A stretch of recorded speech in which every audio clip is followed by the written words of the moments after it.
to our Texas House District 1 Candidate Forum. My name is Deanne Lee. I am the East Texas Regional Advocacy Director for Raise Your Hand Texas. The future of Texas, our economy, communities, and citizenry depends on how well we prepare our students today. All students deserve a level playing field and equal access to a quality public education, regardless of their zip code. We believe the future of Texas is in our public schools, and tonight's purpose is to allow you the opportunity to know where each candidate stands on public education issues. Raise Your Hand Texas is a nonprofit, nonpartisan organization that was founded to advance public education. We are coordinating a series of forums across the state in the weeks leading up to the March 5th, 2023 primary election.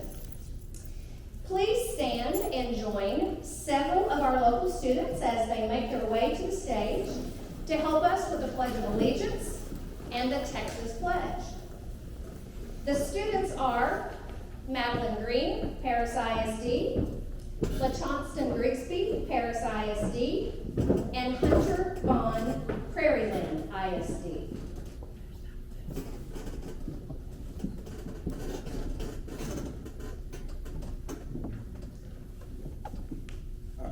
Allegiance to the flag of the United States of America and to the republic for which it stands, one nation, under God, indivisible, with liberty and justice for all. Now for the Texas Pledge. I honor the Texas flag. I pledge allegiance to thee, Texas, one state, under God, one and indivisible. We are now honored to have the national anthem sung by Paris ISD student Marcella Hignite.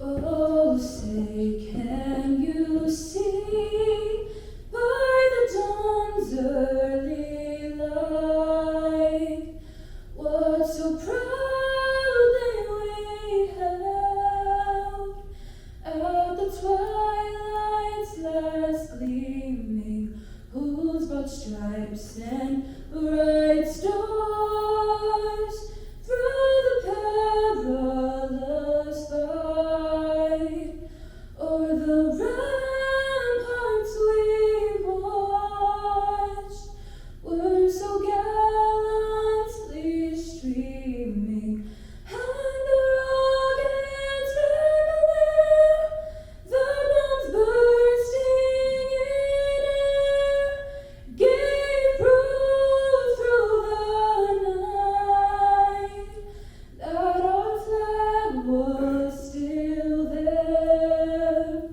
Oh, say does that star-spangled banner yet wave o'er the land of the free and the home of the brave?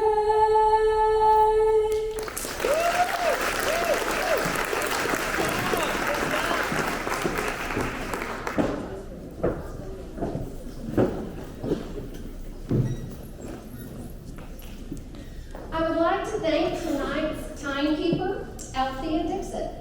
Ms. Dixon is a 33-year educator. She grew up in Oklahoma and is a graduate of Oklahoma State University, where she played for the women's basketball team. Her last 28 years have been in Paris Independent School District in various roles, such as teacher, coach, counselor, assistant principal, assistant superintendent, and now superintendent. She is married to Kevin, who works in IT with Paris ISD, and they are blessed with 2 children, Paige, currently attending OSU Medical School, and Cody, a Paris firefighter. I would now like to introduce tonight's moderator, Josh Gray. Mr. Gray is a 1998 graduate of Paris High School. He graduated with a BA in Finance and an MA in Marketing from the University of Alabama. After graduation, Josh came back to Paris and started Sanitation Solutions, which employed 150 people and provided waste services to 65 cities in Northeast Texas. In June of 2019, Josh sold Sanitation Solutions to Waste Connections. He continues to engage as an entrepreneur in multiple businesses, but has dedicated more time to philanthropic opportunities. Josh is currently the chairman of the Paris Economic Development Corporation, chairman at Paris Regional Health Board, and serves on the PJC board and the Guarantee Bank and Trust Board of Directors, as well as several other local boards. Candidates, it's time. Mr. Gray, you may begin once our candidates are settled.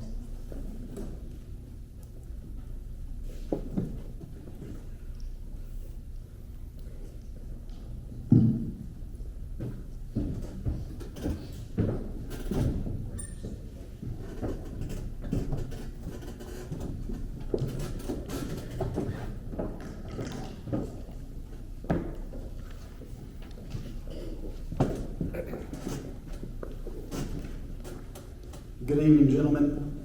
It's an honor to moderate this evening's forum. Before we begin, let's review a few forum rules. Please silence your electronics as a matter of courtesy. This event is being recorded and will be posted on various platforms.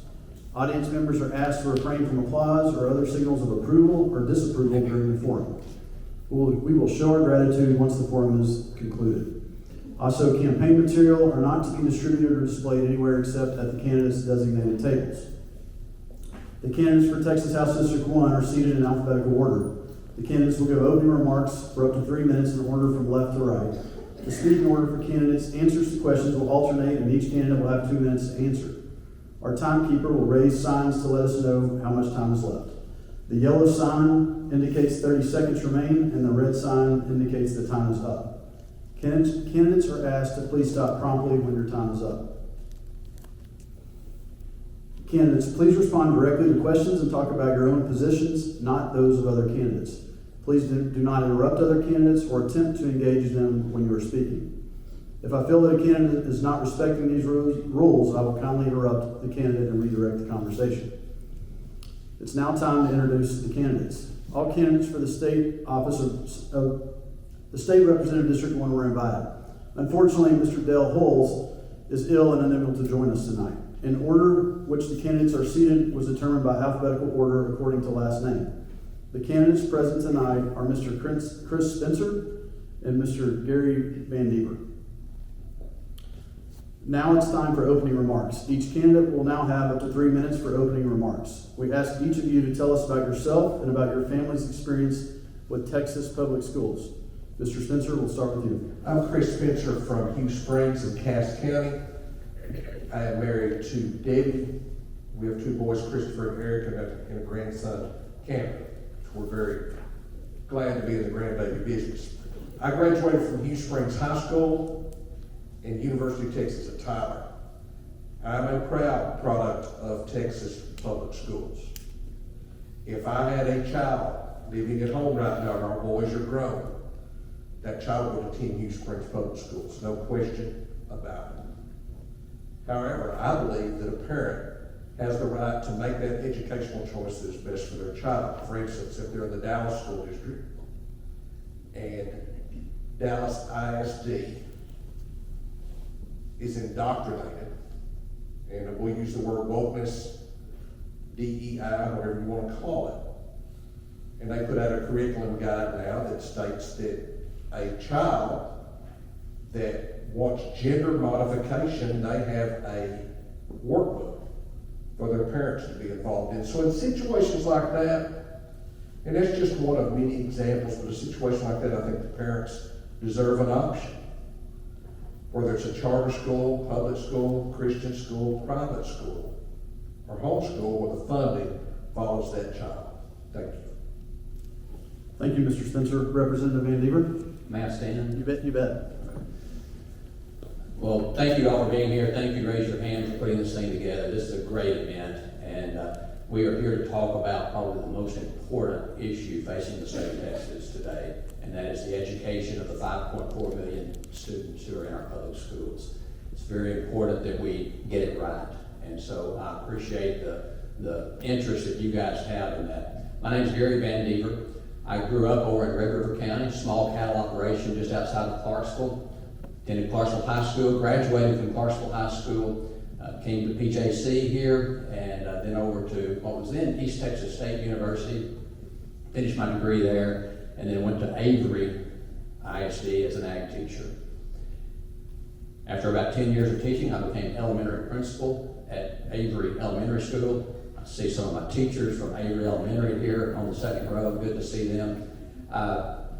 And then I became elementary principal at Avery, and then went over to River Crest as high school principal, became superintendent there, and then to New Boston as superintendent, where I retired in 2014 when I ran and was elected to my first term in the Texas House. I ran originally because I was frustrated with what the state was doing with our public schools. We had just gone through a severe cut in funding. Our schools were suffering, and I just didn't think the legislature was responsive to those needs. So I ran, and I took on an incumbent, and few people gave me much of a chance of winning. But God has a plan, and I won that election, and I've been serving now for 10 years. And let's be honest, the reason we're here tonight is because I voted against vouchers in the House of Representatives. I voted to strip vouchers out of the bill. And the governor said, before I took that vote, the governor said, you vote against vouchers, I'm coming after you. I'm going to find someone to run against you. And lo and behold, he did. And so that's why we're here tonight, is really to talk about those differences that we have and that we hold. And that is primarily the difference. You know, I stood with the governor for a decade on a lot of really good conservative priorities. We've done a lot of good: border security, Second Amendment, pro-life, property tax relief, a lot of really good things. But I couldn't stand winning on something that I felt was harmful to my district. I worked with him for a decade, but be perfectly clear, I worked with him, I don't work for him. I work for the people of House District 1. My pledge to you is to continue to work for you, regardless of the amount of political pressure that is placed on me. I will work for House District 1. Thank you. Thank you. We will begin the question and answer part of the forum. The candidates have been notified of these questions ahead of time, and they will each have up to 2 minutes to respond. The order in which candidates respond will be rotated.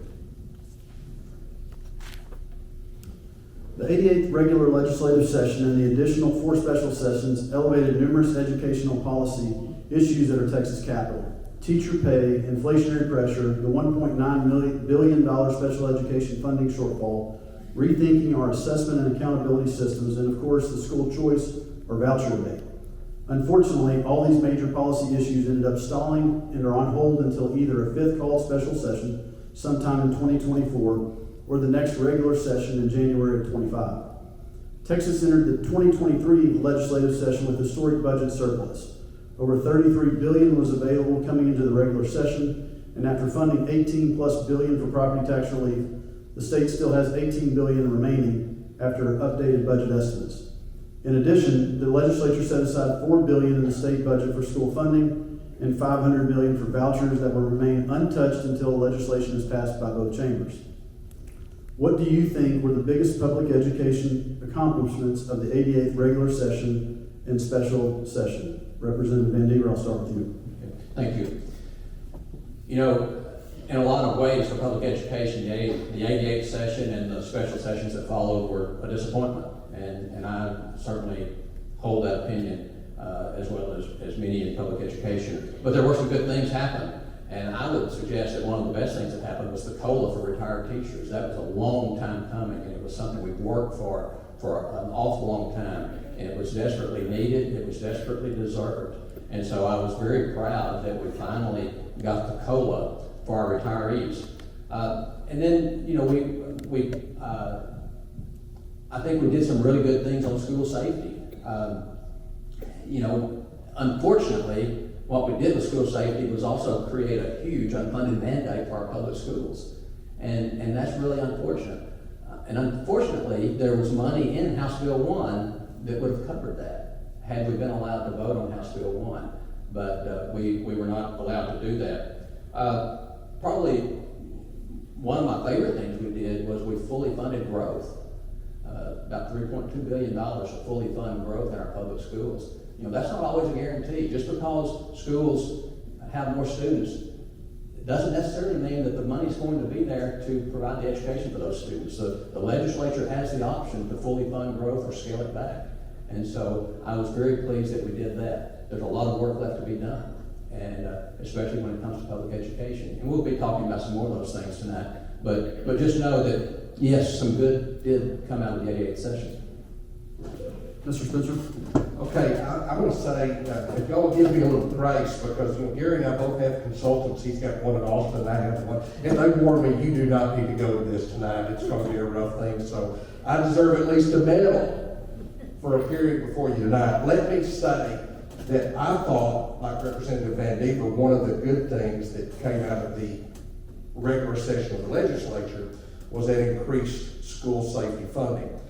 And if it is an unfunded mandate going forward, I think Texas has plenty of money in the rainy day fund and in the budget surplus to cover that. And so I think that's very, very important. Let me tell you now that having not served in public education, having not been on a school board or involved, that I do not have all the answers. I don't. But I support public education, and I will always support public education. I want to see continued increase in funding. I think a failure of the legislative session was not passing a teacher pay raise. And I know that we had opportunities to do it in the special sessions and did not. But let me say that after extensive polling, and the polling says a lot of different things, but one of the things that is consistent in polling in House District 1 is 81% of the primary voters in the Republican primary in House District 1 support a teacher pay raise. Thank you. Mr. Spencer, this question is going to stay with you. What public education issues do you believe still need major attention? I think teacher pay raises, number one, need that. I think that one of the concerns or one of the fallacies right now is teacher retention. From what I read, I don't know that this is true, but from what I read, teachers are leaving the profession. They're leaving the profession each year, and I think that some type of retention initiative needs to be sought. And I don't know what that is. I don't know whether to improve the quality of life of educators. That's a 4-day school week. There's different philosophies about that. My friends that are superintendents, let me paraphrase that. My friends who are superintendents, friends that are not going to vote for me, okay? But my friends that are superintendents are against a 4-day week. But I do think that there needs to be initiatives that retain teachers. This is not just money. This is not just increase in teacher pay. Thank you. Representative VanDeaver? Yeah, there's no doubt teacher pay is that's the elephant in the room. We have to address teacher pay. And as I said, teacher pay was in House Bill 1, but when the voucher was pulled out, with the promise of veto from the governor, the bill was pulled down by the author. So we never got a chance to vote on that. Many of you, I'm sure, have gotten pieces in your mailbox or maybe a text on your phone telling you that I voted against a $4,000 teacher pay. That is absolutely not true. We never got to vote on that, and I would certainly have voted for it had I had an opportunity to vote for that. But we did not have the opportunity. But let me say this too. We talk about, well, next session, maybe we'll have enough money. As the chief appropriator for education, we appropriated $5 billion for education. We spent $1 billion of it on growth. There's $4 billion still sitting in the budget unspent. I'm calling on the governor, call us to a special session. We can do it in 3 days. A 3-day special session. We can pass a teacher pay raise 3 days of any week and get it done because the money is sitting in the budget. So it doesn't have to be that hard. It's not difficult. We can go do it, but there's just not an appetite to do it without the voucher that was in House Bill 1 that got stripped out. Thank you.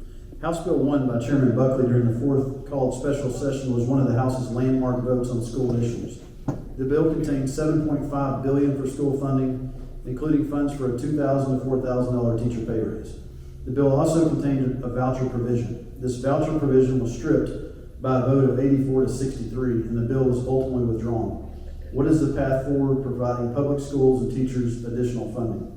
Representative VanDeaver.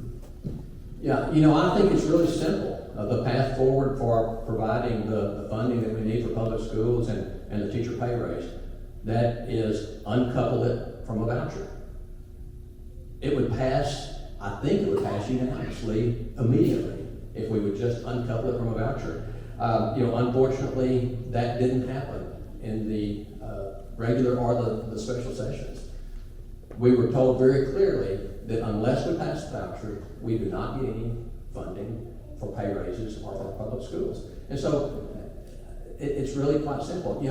What we have to do, if vouchers are truly that popular, and 80-something% of the polls show 80-something% approve of vouchers. Well, I'm going to suggest that there's a poll coming up March 5th, and we'll see. Because let's be honest, that's what's on the ticket here. Do you support vouchers or not? And so I think there's an important poll coming up on March 5th. But I'm tired of teachers being held hostage. And that's exactly what happened in this bill. Teachers were held hostage. Our public schools were held hostage. And because we didn't get what was wanted, the bill was shot in the head. And that is unfortunate. That's not fair. It's not fair to our teachers who work so hard. It's not fair to our 5.4 million students who are in the classrooms in our public schools. And we have to do better than that. Mr. Spencer? Let me say that teachers should not be held hostage, right, on a pay raise. But let me say this much. The polling is out there, and it does show overwhelmingly that people in House District 1 favor parental empowerment. So to strip parental empowerment out, after all, we are representing not just educators, not just representing the governor, but we are representing the people. And it is clear, by and large, across the state of Texas, that people support parental freedom and empowerment.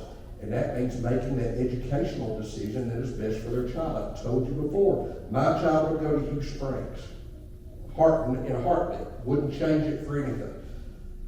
But that is the right of the parent to make that decision with the funding following the child. As a matter of fact, we all pay taxes in this room. A lot of us pay a lot of taxes. And so those parents have a right and a say so. So I agree that teachers should not be held hostage. I support a teacher pay raise and a significant one. That's the first path to teacher retention. But I also believe that parental freedom should not be held hostage. Thank you. Thank you. Prior to the last session, Governor Abbott asked the Texas Education Agency to establish a teacher vacancy task force. Texas has almost 400,000 teachers in the state. In the most recent Charles Butt Texas Teacher Statewide poll, 75% of teachers said they were considering leaving the profession, a 20% increase from just 3 years ago.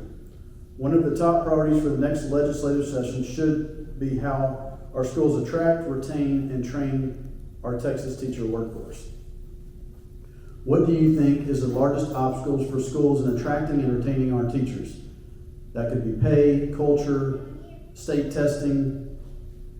Mr. Spencer, I'll start with you. Well, I think that certainly pay is up there at the top. Now, I hear the things about, and bear in mind, I'm not an educator, and I do not have the answers, but my understanding is that teaching to the test is a drawback to the fundamentals of what the teacher should be doing, and that is teaching the student rather than having to teach the test.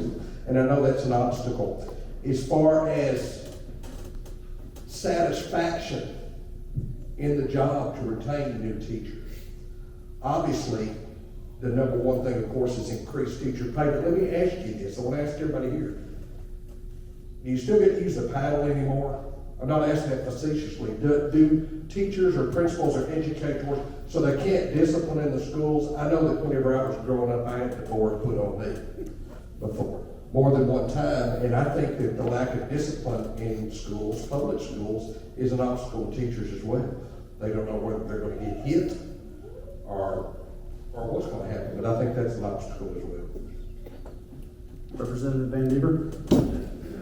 Yeah, I think we've pretty well made it clear that pay is very important, and we need to increase pay. So there, let's move on from there, because pay is not everything. We don't find all of our life satisfaction in the pay envelope at the end of the month. There has to be some other things that provide good quality of life.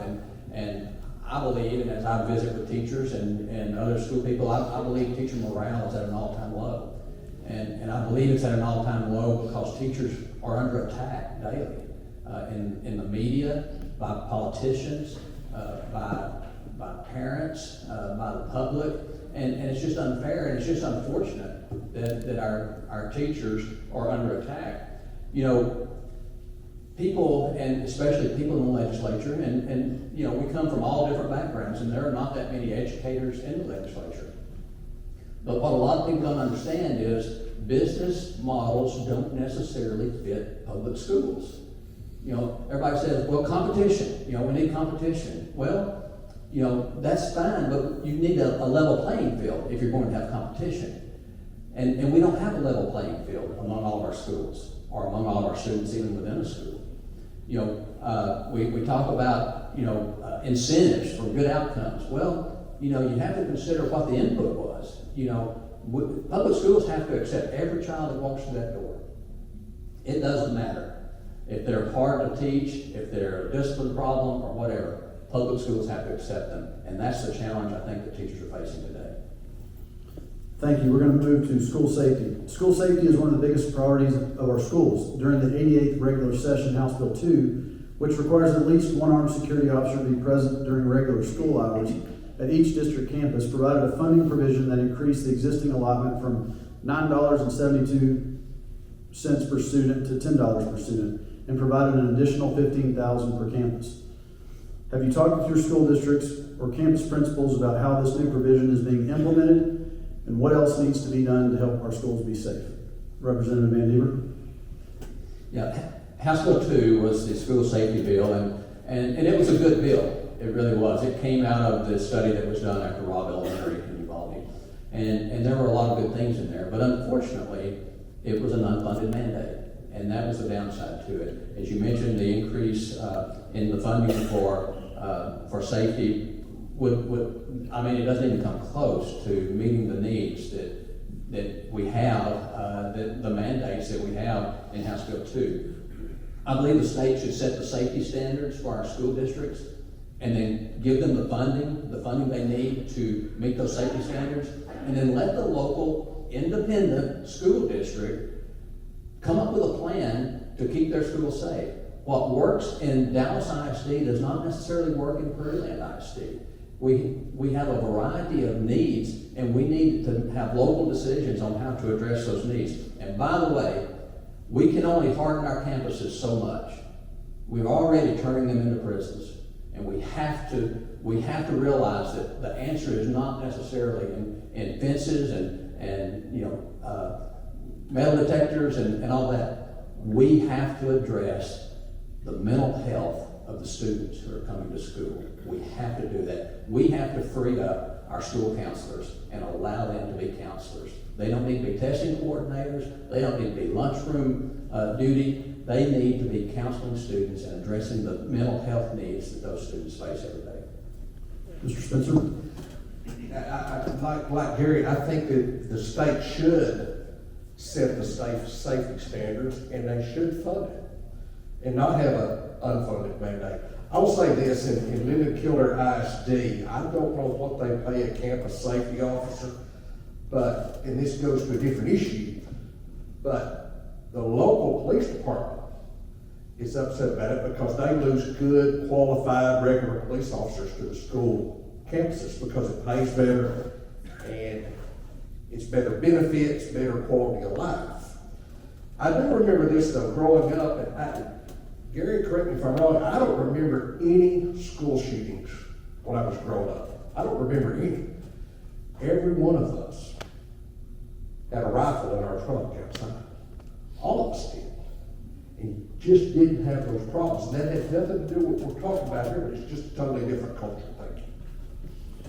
We're going to move to assessment and accountability. There's been a lot of discussion about the overemphasis on tests in recent years. Our current A to F accountability system is entirely based on STAR to rate our schools at the elementary and middle school levels.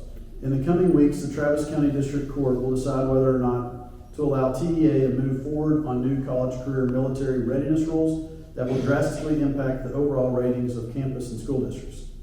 Should our accountability system be so dependent on the STAR or any standardized test? What factors of school quality would you like to see included when rating our public school system? Mr. Spencer, I'll start with you. I don't know that I'm qualified to answer that as far as what accountability factors or metrics that the school district is looking for, but I do believe that the STAR test and the standardized test are what is causing a lot of the lack of teacher retention. And I do think there needs to be metrics in place that gauge the school's rating or so forth that won't be dependent on the STAR test or other forms of standardized testing. So that's the best answer I can give you. Mr. VanDeaver?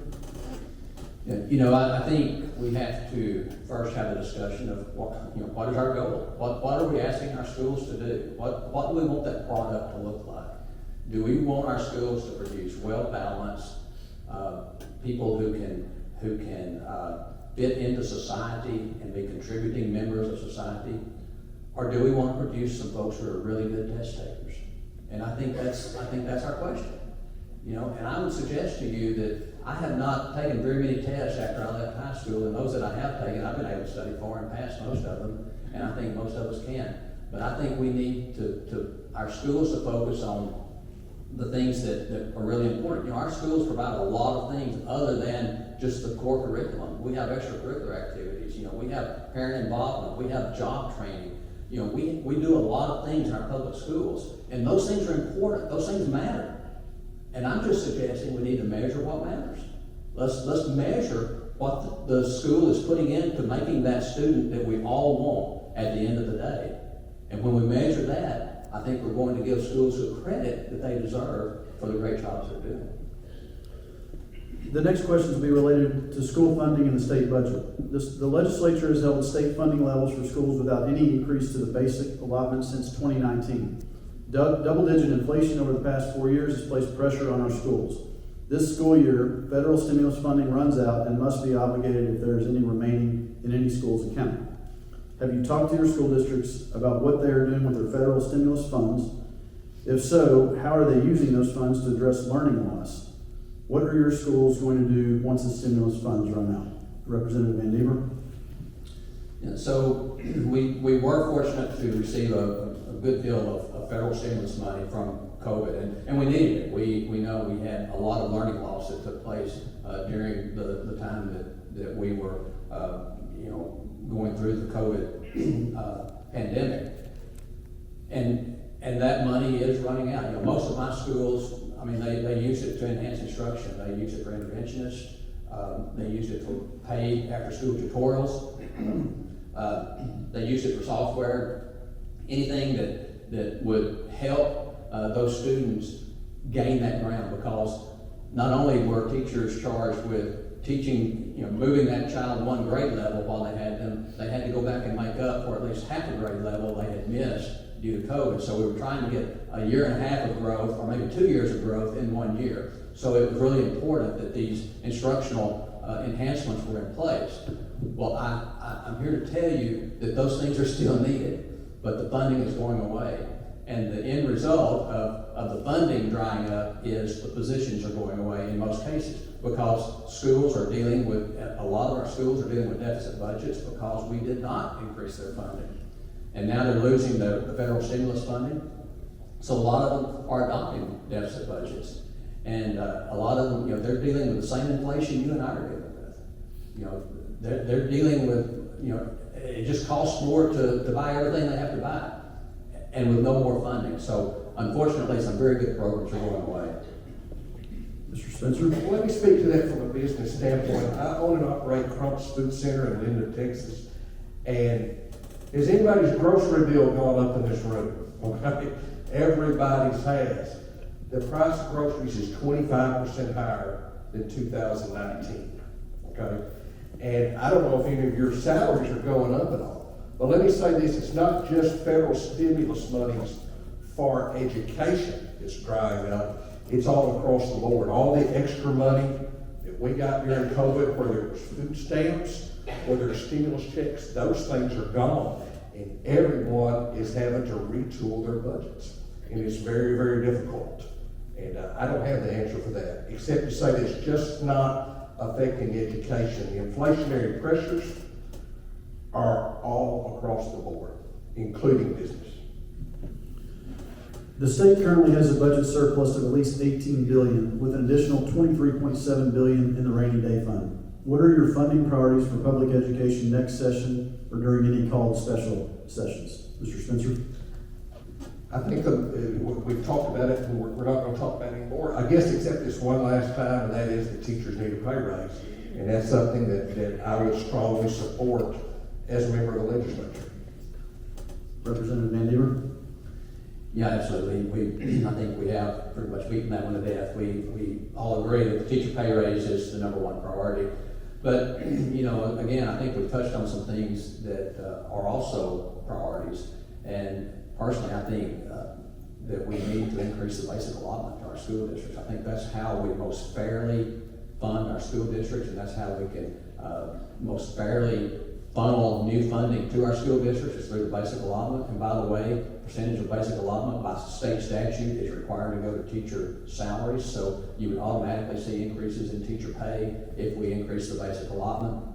By increasing the basic allotment, we also, again, allow that local school district to make decisions on how that money might best be spent. We don't need to be making those decisions. We can't make those funding decisions at the state level. When we do, we make really bad decisions. Those decisions need to be local decisions made by local administrators with teacher input, with parent input, and then the school board adopt the budget. And that is done most efficiently by increasing the basic allotment. And so that would be the thing I would work for. And another thing that we have to watch out for, funding increases are great, but they are almost useless if on the other hand we're funding over here and on the other hand we're passing unfunded mandates, because that increased funding is going to go to pay for other things we're requiring our schools to do. We really need to pay attention to the burdens we're putting on our public schools. Okay, we're going to move to pre-kindergarten education. During the 85th legislative session in 2019, Texas made great strides to increase funding for pre-kindergarten instruction, expanding the amount of money and qualifying enrolled for full-day pre-kindergarten. Yet Texas still does not have a universal pre-K system in place to provide free pre-kindergarten for all students who apply for public school education. Would you support increasing funding and opening admittance for all students to participate in full-day pre-kindergarten? If yes or no, why? Representative VanDeaver? Yes, I would. I think pre-K, full-day pre-K, fully funded is really, we talk about the outcomes we want, and yet we're not providing those students with the starting point they need. Research shows that from 0 to 5 years of age, children learn at a speed that is unmatched for the rest of their life. We also know that 80% of their brain is developed by age 5, and important connections are being made by the time they're age 5. So it's important that we take advantage of that time that those students are like sponges. As a matter of fact, it's said that from 0 to 5, a child is either sleeping or learning, and that is fact. They're learning everything they do is a learning experience. And so early childhood, pre-K, is so important because we're tapping into when a child is most ready to learn, most capable of learning, and we need to give them that start. We talk about outcomes all day long, but the outcome is affected by our starting point. And if we don't start in a good spot, we're not as likely to end in a good spot. And so it's so important that these children have the start they need. Think about a 100-yard dash.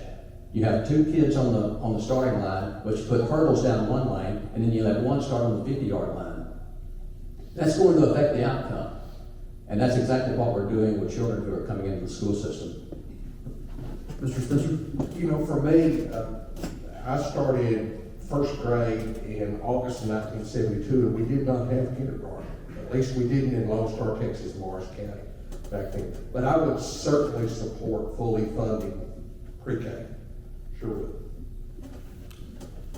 Gentlemen, it is now time for a 2-minute closing statement. I'll start with Representative VanDeaver. As I said in my opening statement, there's nothing more important that we do as a state than educate the next generation. Educate the children of this state. And you know, that process has changed a lot in the last decade, and certainly in the last 20 to 30 years. Children face challenges today that none of us ever even imagined. Teachers today are facing challenges that our teachers would not have dreamed of. It's important that we not try to fix today's problems with yesterday's solutions, and certainly not with yesterday's funding.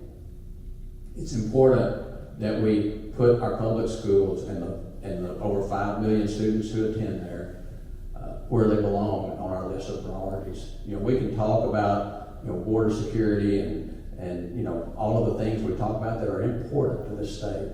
Absolutely, they're important. And we need to get those right. But no doubt, if we get education wrong, Texas is going to suffer. Our future as a state, and we have a bright future, and Texas is the 9th largest economy in the world. But we will not be able to maintain that if we don't get education right. And that means fully funding our public schools, giving them the support they need, giving our teachers the support they need, and not defunding them by sending our money through a voucher to private schools and to homeschools. Thank you. Mr. Spencer? I think a vibrant public education is vital to the success of Texas. And I know that my grandson, who's 8 years old, I want him to get the best education possible. Let me say to you tonight that this was not an easy forum for me to go to. And I thought that there was going to be a lot of boos out there, and I didn't hear any boos. I want to thank you for being gracious to me. This promise I do make to you. I would never turn my back on public education. I think public education funds need to be increased. I've said it again, teacher salaries need to be increased. I'm glad that we passed in the state overwhelmingly a COLA for retired teachers. Let me say that if I'm elected, I promise to you to do what is right and to pray that the Lord be glorified in every decision I make, in every conversation I have. Thank you. Thank you very much. This concludes our candidate forum. Let's show our gratitude to the candidates for their participation tonight. At this time, we will finish our program with a few words from Deanne Lee with Raise Your Hand, Texas.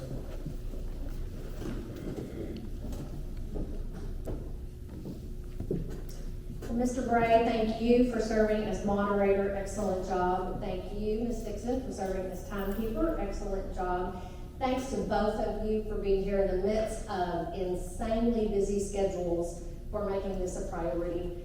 And especially to all of you, because you showed the priority that public education is in your lives by being here as well. And so I would like for you to remember, please, to visit candidates tables, also the Raise Your Hand Texas table. We have signs and things as well. There's also a voter pledge card. It's not for any particular candidate, but research shows that if you make a plan, that you have a much higher percentage to actually go ahead and vote. So please do that as well. We believe very strongly at Raise Your Hand Texas that the future of Texas is in our public schools. And so every single election is an education election. And so we want you to remember February 20th to March 1st is early voting, and then of course on March 5th, that is election day. So again, thanks to all of you